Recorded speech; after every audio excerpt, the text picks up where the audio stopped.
7천만 원이 한순간에 사라져버린 그날, 저는 15년 동안 믿어온 모든 것이 거짓이었다는 걸 깨달았어요. 평생 성실하게 살아온 73세 할머니가 어떻게 이런 일을 당할 수 있을까요? 하지만 제 이야기를 들어보시면 여러분도 놀라실 거예요. 안녕하세요. 저는 73세 박영숙입니다. 올해로 남편을 떠나보낸 지 2년이 되었어요. 50년을 함께 산 남편 철수와의 추억이 가득한 30평 아파트에서 혼자 살고 있답니다. 매일 아침 5시 30분이면 어김없이 일어나요. 남편이 살아계실 때부터 지켜온 습관이거든요. 부엌에서 정성스럽게 차를 우려내고 거실 한쪽에 마련된 남편 영정 앞에 올려드려요. 여보, 오늘도 잘 부탁해요. 작은 목소리로 인사를 드리고 나면 하루가 시작된답니다. 창문을 열어 신선한 공기를 들이마시고 베란다 화분들에 물을 주죠. 남편이 좋아하던 장미와 국화가 계절마다 예쁘게 피어나거든요. 잠시 멈춰서 생각해보니 그때만 해도 저는 참 평온했었어요. 아침 식사를 마치고 나면 동네 한 바퀴 산책을 나가요. 20분 정도 걸리는 코스인데 중간에 작은 공원이 있어서 그곳에서 잠시 쉬어가죠. 벤치에 앉아 아침 공기를 마시며 지나가는 사람들을 바라보는 시간이 참 좋았어요. 그날도 평소와 다름없는 아침이었어요. 10월 중순에 선선한 바람이 뺨을 스치고 가로수들이 노란 단풍으로 물들어가고 있었죠. 공원 벤치에 앉아 있는데 순자 언니가 반갑게 손을 흔들며 다가왔어요. 영수가 일찍 나왔네. 순자야, 잘 잤어? 순자 언니는 저와 동갑으로 이 동네에서 가장 오래된 친구예요. 남편끼리도 친했고 자식들도 함께 자랐죠. 두 분 다 세상을 떠나신 후로는 서로가 더욱 소중한 존재가 되었답니다. 그런데 말이야, 요즘 최 회장님이 새 차 또 바꾸셨더라. 이번엔 벤츠래. 순자 언니의 말에 저는 고개를 갸웃했어요. 최 회장님은 우리가 가입한 노인 상조회 동행회 회장이거든요. 15년 전부터 우리 동네 어르신들을 위해 상조회를 운영하고 계셨죠. 벤츠라고? 작년에도 차 바꾸셨는데. 그러게 말이야. 우리는 회비가 오르기만 하는데 회장님은 점점 더 좋은 차를 타시네. 그때까지만 해도 저는 대수롭지 않게 생각했어요.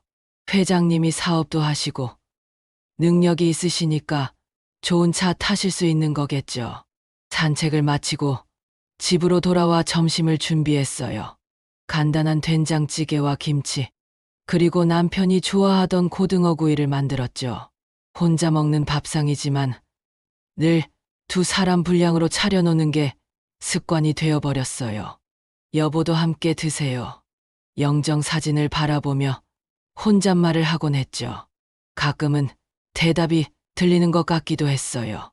오후에는 상조회 사무실에 회비를 납부하러 갔어요. 매월 15일이면 어김없이 가는 곳이죠. 작은 상가, 건물 2층에 있는 사무실은 항상 정갈하게 정리되어 있었어요. 안녕하세요, 할머니. 회계를 담당하는 민수 씨의 아내 지영 씨가 인사했어요. 30대 초반의 단정한 여성이었죠. 그런데 그날따라 지영 씨의 표정이 어두워 보였어요. 지영 씨, 몸이 안 좋으세요? 아니에요. 괜찮아요. 하지만 제 눈을 제대로 마주치지 못하더라고요. 평소에는 밝게 웃으며 이런저런 안부를 묻곤 했는데 그날은 서둘러 회비를 받고는 다른 일에 신경 쓰는 척했어요. 뭔가 이상하다는 생각이 들었어요. 집으로 돌아와 저녁 준비를 하던 중 뉴스가 귀에 들어왔어요. 경기도 한 지역의 노인상조회가 회원들의 돈 10억 원을 횡령해 파산 위기에 몰렸습니다. 손에 들고 있던 국자를 놓고 텔레비전 쪽으로 몸을 돌렸어요. 화면에는 울고 있는 어르신들의 모습이 나오고 있었죠. 평생 모은 돈을 다 잃었어요. 어떻게 살라는 거예요?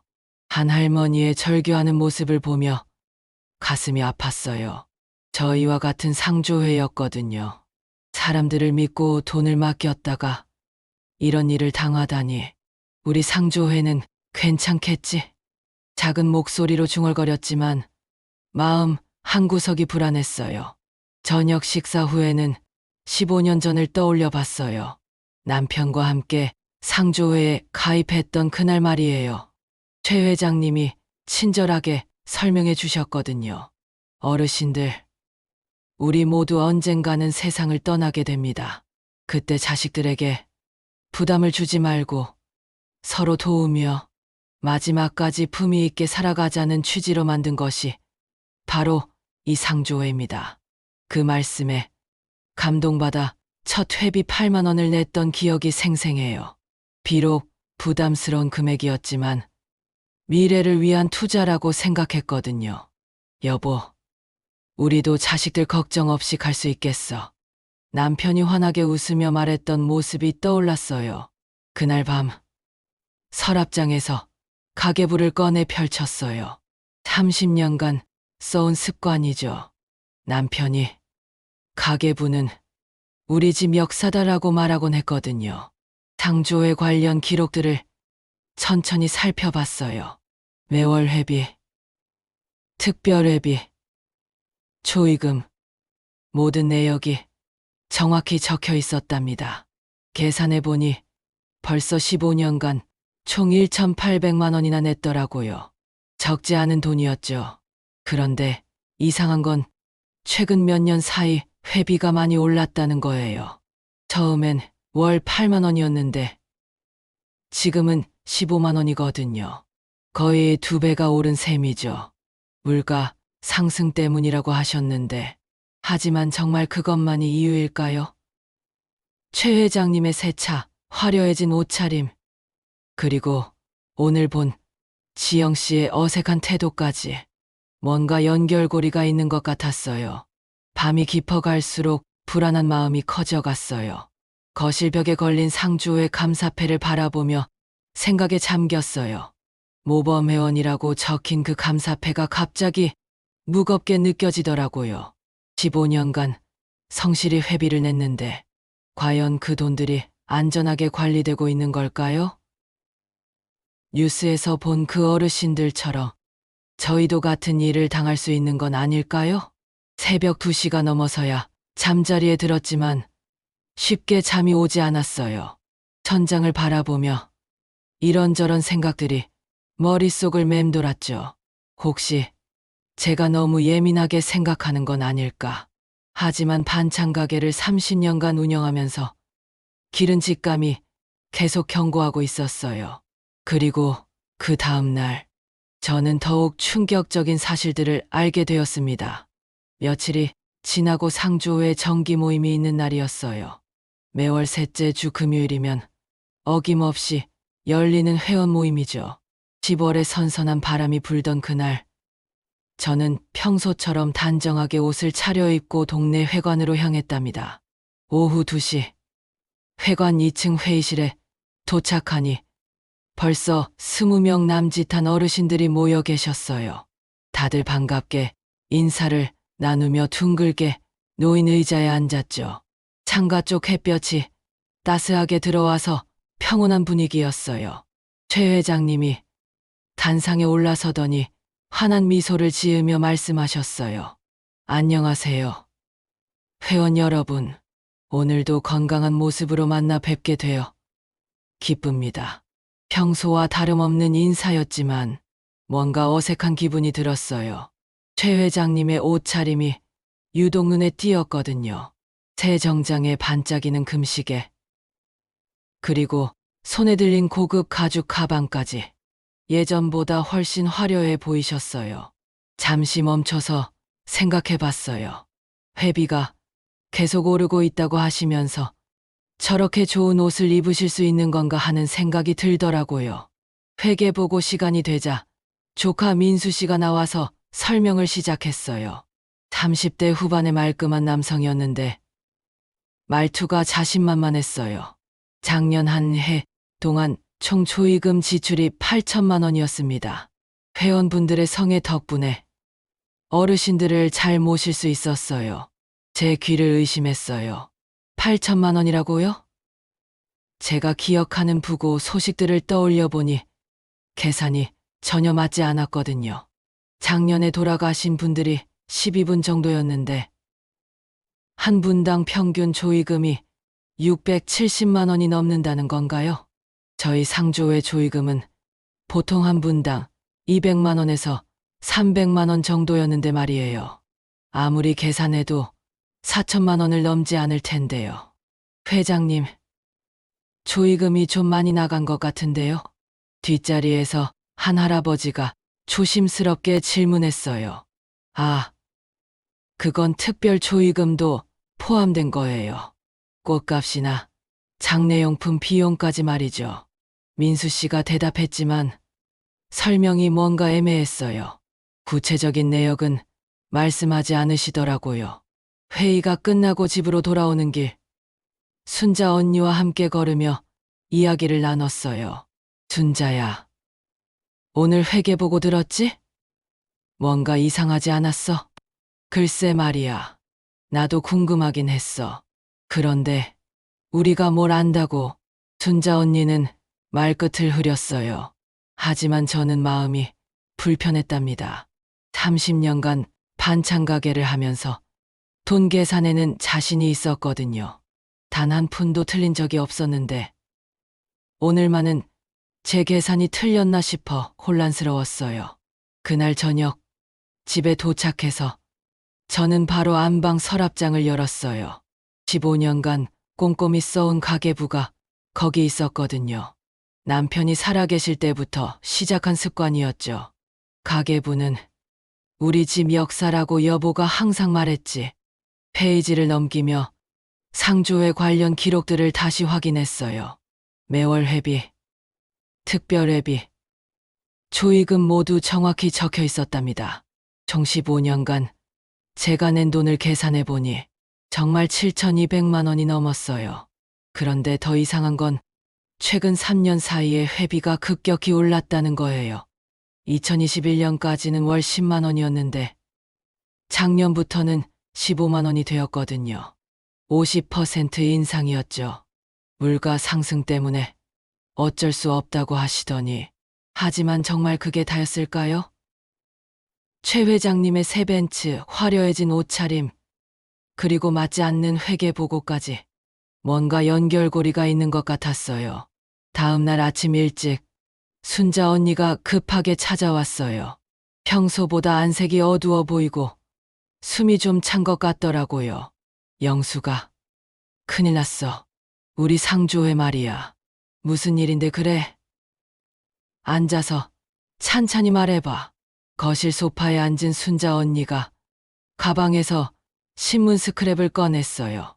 며칠 전 신문 기사였는데 제목을 보는 순간 가슴이 철렁했어요. 내 조카가 경기도에 있는 상조회에서 일하고 있잖아. 그런데 말이야. 민수라는 사람이 여러 상조회를 다니면서 회계 일을 도와주고 있다는 거야. 제 가슴이 더욱 철렁 내려앉았어요. 민수, 우리 상조회 그 민수 말인가요? 그게 다가 아니야. 조카 말로는 그 민수라는 사람이 관련된 상조회들이 하나둘씩 문제가 생기고 있다는 거야. 회원들 돈이 사라지고. 잠깐, 순자야, 그 민수가 우리 민수와 같은 사람이라는 확신이 있어? 조카가 사진까지 보여줬어. 틀림없어. 순자 언니가 핸드폰을 꺼내 조카와 나눈 대화 내용을 보여줬어요. 거기에는 충격적인 내용들이 적혀 있었거든요. 숨이 막힐 것 같았어요. 조카 말로는 민수가 상조회 5군데에서 회계 일을 하고 있는데 그중 3곳이 이미 문제가 터졌다는 거야. 순자 언니의 말이 채 끝나기도 전에 저는 결심을 굳혔어요. 이대로 넘어갈 수는 없었거든요. 순자야, 나 법률 상담소에 가볼래. 뭐? 법률 상담소라니. 우리가 거기까지 가야 해? 뭔가 확인해 봐야겠어. 이상한 일이 너무 많아.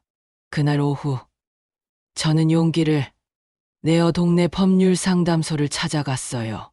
가슴이 두근거리고 다리도 떨렸지만 15년간 성실히 낸 돈이 어떻게 되었는지 알고 싶었거든요. 상담소는 생각보다 따뜻한 분위기였어요. 젊은 여자 변호사님이 친절하게 맞아주셨죠.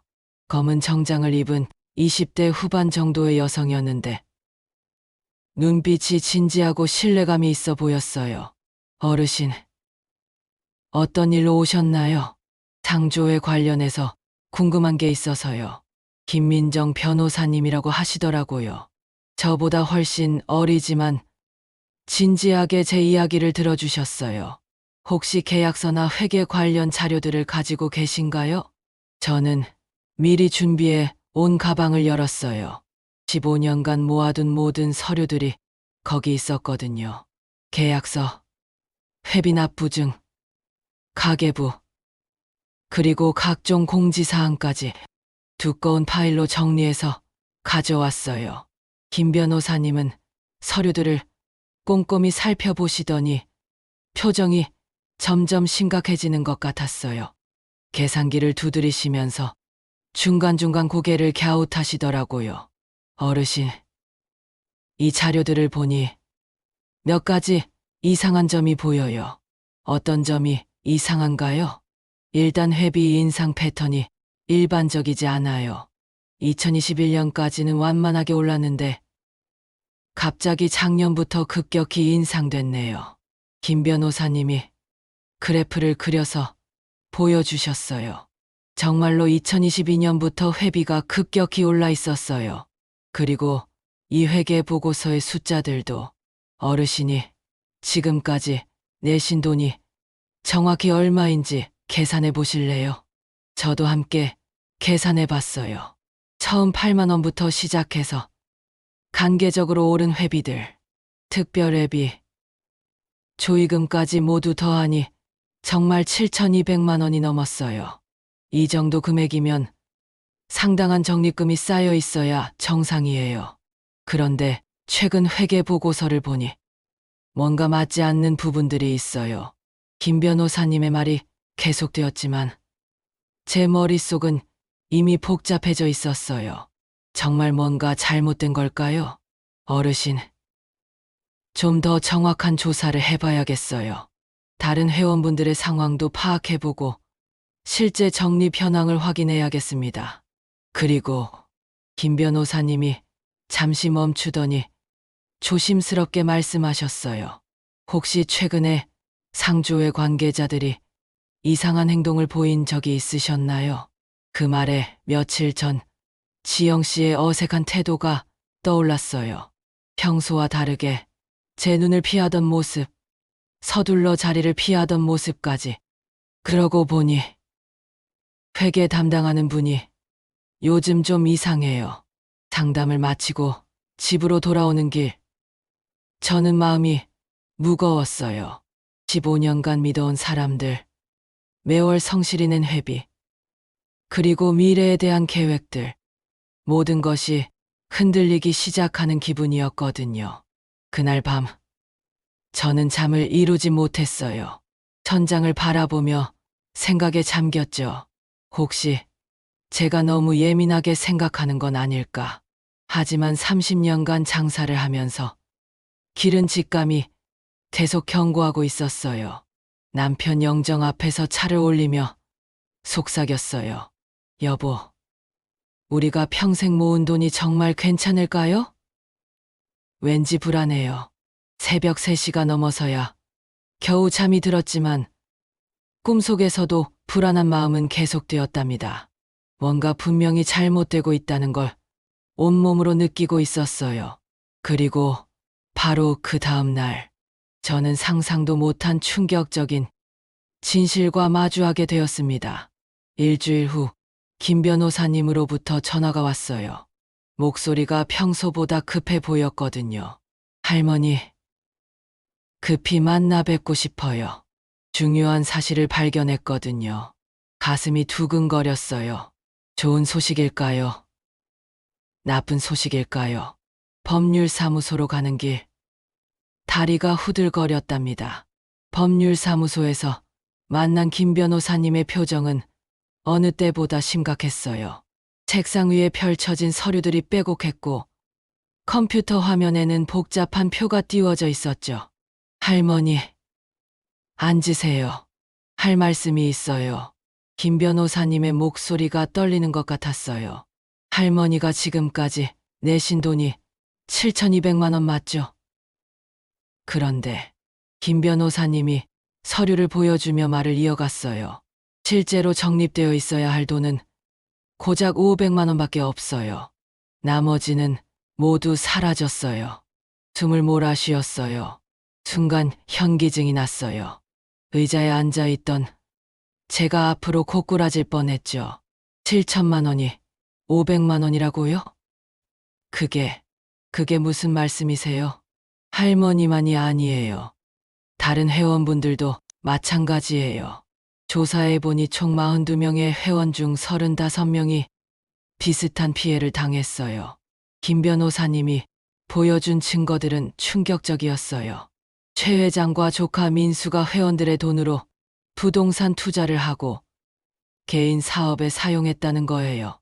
심지어 고급 외제차까지 샀더라고요. 총 피해 금액이 42억 원이 넘어요. 완전한 횡령이에요. 눈앞이 캄캄해졌어요. 15년간 성실히 낸 돈이, 남편과 함께 평생 모은 노후 자금이 이렇게 사라진다니. 할머니, 괜찮으세요? 얼굴이 너무 창백해 보이세요. 김 변호사님이 걱정스럽게 물어봤지만 저는 대답할 수가 없었어요. 가슴이 너무 답답하고 숨이 막혔거든요. 물 한 잔 드시고 진정하세요. 방법이 없는 건 아니에요. 하지만 그 순간 제 머릿속에는 온통 분노만 가득했어요. 어떻게 이런 일이, 어떻게 저희 같은 늙은이들을 이렇게 속일 수 있단 말인가요? 그날 저녁 집에 돌아와서도 정신이 없었어요. 남편 영정 앞에서 무너져 내렸답니다. 여보, 우리 돈이 다 사라졌어요. 15년간 모은 돈이. 눈물이 쏟아져 나왔어요. 분노와 절망이 뒤섞인 눈물이었죠. 다음 날 순자 언니에게 전화로 상황을 설명했어요. 순자 언니도 같은 피해를 당했을 테니까요. 영수가.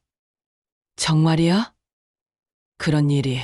순자야, 우리 긴급 회의를 열어야 해. 다른 회원분들도 알아야 해. 하지만 그날 밤에 열린 상조의 긴급 회의는 제가 예상했던 것과 완전히 달랐어요. 회관에 도착하니 벌써 분위기가 이상했어요. 몇몇 회원분들이 웅성거리고 있었고 최 회장은 평소와 달리 굳은 표정으로 앉아 있었거든요.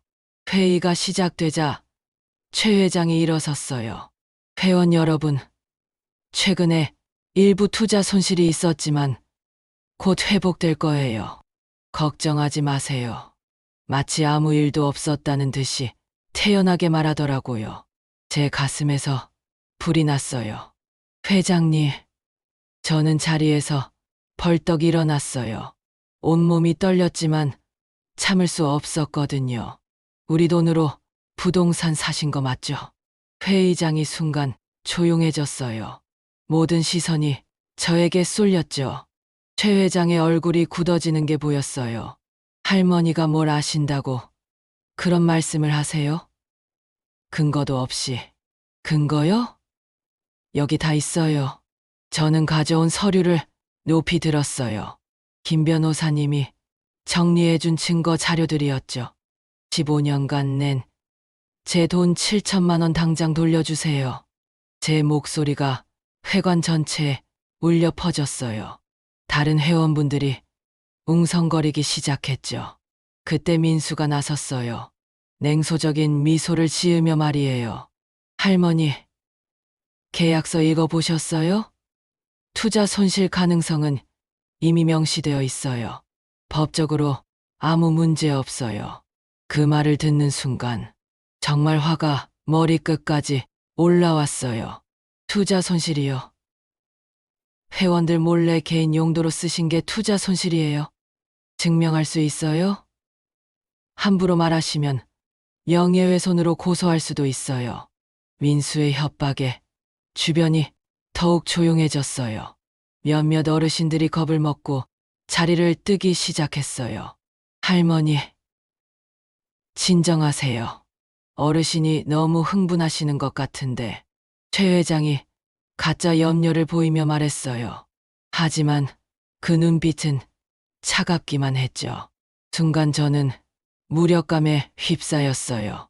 15년간의 믿음이 한순간에 배신당한 기분. 이런 게 바로 절망이라는 걸까요? 그럼 우리 돈은 어떻게 되는 거예요? 옆자리에 앉은 할머니가 떨리는 목소리로 물었어요. 점진적으로 회복될 겁니다. 조금만 기다려 주세요. 최 회장의 대답은 공허하기만 했어요. 구체적인 계획도 일정도 없이 그저 기다리라는 말뿐이었죠. 회의가 끝나고 집으로 돌아오는 길, 저는 정말 걸어갈 힘도 없었어요. 순자 언니가 팔을 잡고 도와줘야 할 정도였죠. 영수가, 괜찮아? 얼굴이 너무 하얘. 순자야, 우리가 바보였어. 15년간 완전히 속았어. 그날 밤, 저는 남편 영정 앞에서 목 놓아 울었어요. 여보, 미안해요. 우리가 평생 모은 돈을 이렇게 잃었어요. 어떻게 해야 할까요? 하지만 울기만 할 수는 없었어요. 이대로 당하고만 있을 수는 없었거든요. 다음 날 아침, 저는 김 변호사님에게 전화를 걸었어요. 변호사님, 정식으로 고발하고 싶어요. 법적 대응을 해주세요. 할머니, 정말 하시겠어요? 쉽지 않은 과정이 될 거예요. 네, 각오는 되어 있어요. 더 이상 당하고만 있을 수는 없어요. 그 순간부터 제 안에서 무언가 달라지기 시작했어요. 분노가 의지로, 절망이 결심으로 바뀌는 걸 느꼈거든요. 며칠 후, 상조의 사무실 앞에 경찰차가 서 있는 걸 봤어요. 김 변호사님이 정식으로 고발장을 접수했다는 연락을 받았거든요. 지영 씨가 사무실에서 나오면서 울고 있었어요. 그 모습을 보며 저는 확신했답니다. 정말로 뭔가 크게 잘못되었다는 거요. 할머니, 지영 씨가 저를 보더니 고개를 숙였어요. 죄송해요. 정말 죄송해요. 그 말에서 모든 걸 알 수 있었어요. 제가 느꼈던 불안과 의심이 모두 현실이었던 거죠. 그날 오후, 김 변호사님으로부터 전화가 왔어요. 할머니, 중요한 소식이 있어요. 회계 담당자가 자백했어요. 내부 증거도 확보했고요. 드디어 진실이 밝혀지기 시작하는 거였어요. 하지만 저는 알고 있었어요. 이제 진짜 싸움이 시작된다는 걸. 그리고 그 순간 제 안에서 강한 결의가 치솟아 올랐습니다. 그날 밤 저는 거의 잠을 이루지 못했어요. 하지만 이상하게도 절망보다는 분노가 더 컸답니다. 새벽 4시가 되자 저는 더 이상 누워있을 수 없었어요. 일어나서 거실 책상에 앉았어요. 15년간 모아온 모든 서류들을 다시 꺼냈죠. 계약서, 회비 납부증, 가계부, 그리고 제가 메모해둔 작은 노트까지. 더 이상 당하고만 있을 수는 없어. 작은 목소리로 중얼거렸지만 그 말 속에는 강한 결의가 담겨 있었어요. 마음을 다잡았어요. 30년간 반찬 가게를 운영하면서 온갖 어려움을 겪어봤거든요. 그때마다 포기하지 않고 버텨왔어요. 이번에도 마찬가지였죠. 아침 7시 김 변호사님에게 전화를 걸었어요. 변호사님, 본격적인 법적 대응을 시작하고 싶어요. 무엇부터 해야 할까요? 할머니, 정말 하시겠어요? 길고 힘든 과정이 될 텐데. 네, 각오는 이미 했어요. 다른 어르신들을 위해서라도 끝까지 해야 해요. 김 변호사님은 체계적인 계획을 제시해 주셨어요. 일단 집단 소송을 진행하면서 동시에 횡령 고발도 해야겠어요. 할머니의 꼼꼼한 기록들이 결정적 증거가 될 것 같아요.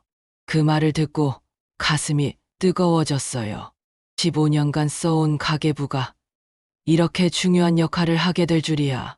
그런데 할머니, 혼자 하기에는 힘들어요. 다른 피해 회원분들도 함께 해야 해요. 맞는 말이었어요. 저 혼자만의 문제가 아니었거든요. 그날부터 저는 다른 피해 회원들을 하나씩 찾아가기 시작했어요. 처음에는 망설이는 분들이 많았어요. 영숙이, 나이 들어서 무슨 소송이냐. 그냥 포기하자. 한 할머니가 한숨을 쉬며 말씀하셨어요. 언니, 우리가 가만히 있으면 더 많은 어르신들이 당해요. 젊은 사람들이 우리를 호구로 보는 거예요. 제가 단호하게 말씀드렸죠. 피해 규모를 하나씩 확인할 때마다 분노가 커졌어요. 김 씨 할아버지는 8천만 원, 이 씨 할머니는 6천만 원. 모두 평생 모은 소중한 돈들이었거든요. 우리 같은 늙은이들이 뭘 할 수 있겠어요? 순자 언니가 걱정스럽게 물었을 때 저는 이렇게 대답했어요. 순자야, 우리가 늙었다고 해서 권리까지 포기할 순 없어. 끝까지 가보자. 가장 중요한 전환점은 지영 씨가 찾아왔을 때였어요. 일주일 후 어느 저녁 지영 씨가 집 앞에서 기다리고 있더라고요. 할머니, 잠깐 얘기 좀 할 수 있을까요? 지영 씨의 눈이 빨갛게 부어 있었어요. 거실로 들어와 앉더니 갑자기 눈물을 쏟기 시작했어요. 할머니, 정말 죄송해요. 제가 회개를 조작했어요. 그 순간 제 가슴이 철렁했어요. 정말로 속았던 거였어요. 남편이 시켜서 했지만 그래도 제가 한 거예요. 어르신들께 너무 죄송해요. 지영 씨는 떨리는 목소리로 모든 것을 털어놓았어요. 어떻게 회계를 조작했는지, 돈이 어디로 갔는지, 모든 내막을 말해줬죠. 할머니, 이거 가져가세요. 지영 씨가 건네준 USB에는 실제 회계장부, 부동산 투자 내역, 개인 용도 사용 증거들이 모두 들어있었어요. 이거면 충분해요. 제 손이 떨렸어요. 드디어 결정적인 증거를 손에 넣은 거였어요. 다음 날 아침, 김 변호사님에게 USB를 전달했어요. 할머니, 이거면 완벽해요. 이제 최 회장이 변명할 여지가 없어요. 김 변호사님의 목소리에 확신이 담겨 있었어요. 그 후 일주일 동안은 정말 바쁘게 지냈어요. 다른 피해자들과 만나고, 증거를 정리하고, 언론 인터뷰도 했죠. 처음에는 떨렸지만 점점 용기가 생겼어요. 우리 같은 어르신들이 강한 피해를 세상에 알려야 해요. 더 이상 이런 일이 없도록 말이에요. 지역신문 기자와의 인터뷰에서 제가 말했어요. 피해자 모임도 만들어졌어요. 총 17명의 어르신들이 함께 하기로 했거든요. 매주 한 번씩 모여서 진행 상황을 공유하고 서로 격려했어요. 영숙이가 없었으면 우리 모두 울며 겨자 먹기였을 거야. 한 할아버지가 고마워하시더라고요. 아니에요. 우리가 함께해서 가능한 일이에요. 정말로 그랬어요. 혼자였다면 절대 해내지 못했을 거예요. 어느 날 저녁, 최 회장에게서 전화가 왔어요. 목소리가 평소와 달리 떨리고 있었어요. 할머니, 이렇게까지 하실 필요가 있나요? 우리끼리 조용히 해결하면 안 될까요? 회장님, 15년간 저희를 속이면서 조용히 하자고요? 제 목소리는 차가웠어요. 할머니들이 받을 돈은 충분히 돌려드릴게요. 그러니까 고발은 취하해 주세요. 하지만 저는 단호하게 거절했어요. 안 돼요. 법적으로 해결해야 해요. 다른 어르신들이 또 이런 피해를 당하지 않도록요. 전화를 끊고 나니 가슴이 후련했어요. 예전 같았으면 그 말에 흔들렸을지도 모르지만 이제는 달랐어요. 김 변호사님의 지휘 아래 모든 증거가 완벽하게 정리되었어요. 은행 거래 내역, 부동산 등기부 등본, 녹취록, 그리고 지영 씨가 제공한 내부 자료까지. 할머니, 정말 대단하세요. 이렇게 체계적으로 기록을 남기신 분은 처음 봐요. 김 변호사님이 감탄하며 말씀하셨어요. 30년간 가게를 하면서 기른 습관이에요. 모든 걸 꼼꼼히 기록하는 게 몸에 배었거든요. 그 습관이 이렇게 큰 도움이 될 줄은 몰랐어요. 드디어 법원에 소장을 접수하는 날이 왔어요. 17명의 어르신들이 모두 함께 법원에 갔어요. 서로 손을 잡고 힘을 주며 걸었죠. 우리가 해냈어요. 순자 언니가 눈물을 글썽이며 말했어요. 이제 시작이야. 순자야, 끝까지 가보자. 법원을 나오면서 저는 하늘을 올려다봤어요. 구름 사이로 햇살이 비치고 있었어요. 오랜만에 마음이 밝아지는 기분이었답니다. 그날 밤 남편 영정 앞에서 차를 올리며 말했어요. 여보, 이제 우리 돈 되찾을 수 있을 것 같아요. 그리고 다른 어르신들도 도울 수 있고요. 영정 속 남편이 환하게 웃고 있는 것 같았어요. 이제 진실을 세상에 드러낼 시간이 다가왔습니다. 법원에서의 1심 판결일이 다가왔어요. 3개월간의 긴 재판이 드디어 마무리되는 날이었죠. 저와 17명의 피해자들은 긴장된 마음으로 법정에 앉아 있었어요. 판사님이 단상에 올라서더니 엄숙한 목소리로 말씀하기 시작했어요. 피고 최모 씨와 민수 씨는 15년간 노인상조회를 운영하면서 회원들의 회비를 개인 용도로 사용한 것이 명백히 드러났습니다. 법정 안이 조용해졌어요. 모든 사람들이 숨을 죽이고 판결을 기다렸죠. 따라서 피고들은 피해자들에게 총 42억 원을 배상하고 횡령 혐의로 최모 씨는 징역 3년, 민수 씨는 징역 2년을 선고합니다. 그 순간 법정에서 터져나오는 박수 소리가 들렸어요. 저는 순자 언니와 손을 꼭 잡고 눈물을 흘렸답니다. 해냈어. 순자야, 우리가 정말 해냈어. 그래. 영수가, 정의가 이긴 거야. 최 회장과 민수의 얼굴은 창백해져 있었어요. 평소에 그 오만한 모습은 온데간데 없었죠. 변호사와 무언가 이야기를 나누더니 고개를 떨구고 말았어요. 법정을 나오면서 김 변호사님이 환하게 웃으며 말씀하셨어요. 할머니, 정말 대단하세요. 이렇게 완벽한 승소는 흔하지 않아요. 변호사님 덕분이에요. 혼자였다면 절대 해낼 수 없었을 거예요. 하지만 진짜 기쁨은 그 다음에 시작되었어요. 최 회장은 항소를 포기했고 2심에서도 원심이 그대로 유지되었거든요. 더불어 검찰에서 다른 지역 상조의 사기 사건들도 연쇄적으로 수사를 시작했어요. 6개월 후 저는 지역 방송국 인터뷰에 출연하게 되었어요. 처음엔 떨렸지만 꼭 해야 할 말이 있었거든요. 나이가 들었다고 해서 우리의 권리를 포기할 필요는 없어요. 당당하게 맞서면 이길 수 있답니다. 그 인터뷰가 방송되고 나서 전국 각지에서 비슷한 피해를 당한 어르신들의 연락이 왔어요. 저희의 사건이 시니어 권익 보호의 상징이 되었던 거죠. 정부에서도 움직이기 시작했어요. 노인 상조회 관리 감독을 강화하고 피해 예방 교육도 시작했거든요. 저희가 한 작은 용기가 이렇게 큰 변화를 만들어낸 거예요.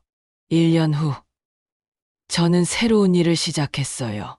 김 변호사님과 함께 시니어 권익보호센터를 설립하고 비슷한 피해를 당하는 어르신들을 도와드리는 일이었죠. 작은 사무실이었지만 매일 상담을 받으러 오시는 어르신들로 북적였어요. 저는 그분들에게 제 경험을 들려드리며 용기를 북돋아 드렸답니다. 할머니도 우리처럼 당하셨던 거예요? 한 할머니가 놀라며 물어보시더라고요. 그럼요. 15년간 7천만 원을 사기당했어요. 하지만 포기하지 않고 끝까지 싸웠죠. 그럼 저도 할 수 있을까요? 물론이에요. 우리가 도와드릴게요. 그렇게 하루하루 지내다 보니 어느덧 2년이 지났어요. 저희가 도운 어르신들만 해도 100명이 넘었어요. 모두 정당한 보상을 받거나 피해를 예방할 수 있었죠. 어느 날 저녁 집에 돌아와 남편 영정 앞에서 차를 올리며 말했어요. 여보, 우리 돈도 되찾았고 이제 다른 분들도 많이 도왔어요. 보람 있는 일을 하고 있는 것 같아요. 영정 속 남편이 자랑스러워하는 것 같았어요. 그 미소를 보며 저도 따뜻한 마음이 들었답니다. 최근에는 순자 언니와 함께 전국을 다니며 시니어 권익 보호 강연을 하고 있어요. 처음에는 떨렸지만 이제는 자신 있게 이야기할 수 있어요. 여러분, 나이가 들었다고 해서 속아도 된다는 법은 없어요. 우리도 당당한 권리가 있답니다. 강연이 끝나면 많은 분들이 다가와 고마워하세요. 그럴 때마다 가슴이 뭉클해져요. 지난주에는 새로운 피해자 할머니를 상담하게 되었어요. 80세가 넘으신 분이었는데 사기를 당하고도 체념하고 계셨거든요. 할머니, 포기하지 마세요. 저희가 함께 해드릴게요. 정말요? 이런 늙은이 말도 들어주시겠어요? 당연하죠. 나이는 숫자에 불과해요. 우리에게는 아직 싸울 힘이 남아 있어요. 그 할머니의 눈에서 희망의 빛이 돌아오는 걸 봤어요. 바로 그런 순간들이 저에게는 가장 소중한 보람이었답니다. 여러분, 나이가 들었다고 해서 우리의 꿈과 권리를 포기할 필요는 없어요. 정당한 일이라면 끝까지 싸워서 지켜내야 해요. 그리고 무엇보다 서로 도우며 살아가는 것이 중요하답니다. 저처럼 평범한 73세 할머니도 할 수 있었으니까 여러분도 분명 하실 수 있을 거예요. 우리에게는 아직 많은 가능성이 남아 있답니다. 이 이야기가 여러분에게 조금이라도 도움이 되었기를 바라요. 다음에도 또 다른 이야기로 찾아뵐게요. 그때까지 건강하시고 절대 포기하지 마세요.